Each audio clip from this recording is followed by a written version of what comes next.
Intanto grazie, le mie opere nascono sostanzialmente come unica tecnica, stando ai vari critici d'arte che ho incontrato nelle mostre, sono soliti dire che in Italia non c'è nessuno che ha questa tecnica, qualcuno dice che me la gioco anche in Europa.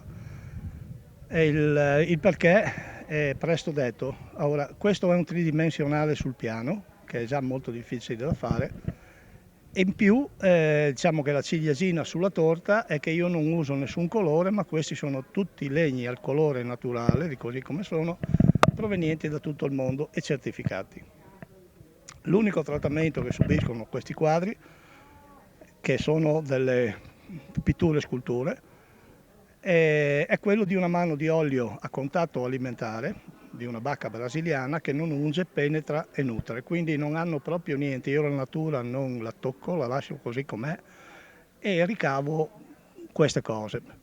Mi diletto anche a fare delle sculture, ma le faccio più per uso personale, così per soddisfazione, e soprattutto cerco sempre di far sì che la gente, dalle spiegazioni che gli do, a parte che vengono accompagnati tutti da un certificato il quale riporta tutti i legni che compongono l'opera che hanno acquistato, quindi poi si possono divertire, andare a vedere l'albero nella foresta così com'è, i frutti, i fiori, tantissime altre cose. Io cerco sempre che la gente porti a casa, quando vuole acquistare, un qualcosa che gli ha lasciato qualcosa al momento che l'ha visto, cioè non comprare solo perché è bello e non l'ho mai visto, ma deve lasciargli dentro un qualcosa. Difatti molte volte ci sono delle persone che passano, guardano, fanno magari 50 metri di strada, 60, per poi tornare indietro e dire mi dica per favore quanto costa perché quello lì mi è rimasto nel cuore.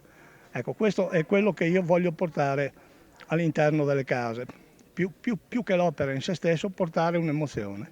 Portare la sua anima. Sì, l'emozione, perché il quadro diventa per me una soddisfazione averlo dato, quando dalle spiegazioni che mi dà l'acquirente o qualsiasi altra persona che lo vede, praticamente dentro si vede quello che io ho voluto dire, anche perché io cerco sempre di rappresentare quello che l'occhio vedrebbe in natura. Cioè le mie non sono trasfigurazioni di un qualcosa, di un pittorico. Ma reinterpretazioni sì, però. Sì, reinterpretazioni, però viste nello stesso modo con la prospettiva, con quello che può essere anche un discorso geometrico, quello che l'occhio vedrebbe stando seduto di fronte al quadro lo vedrebbe se la natura avesse quello specchio lì sarebbe uguale. Questa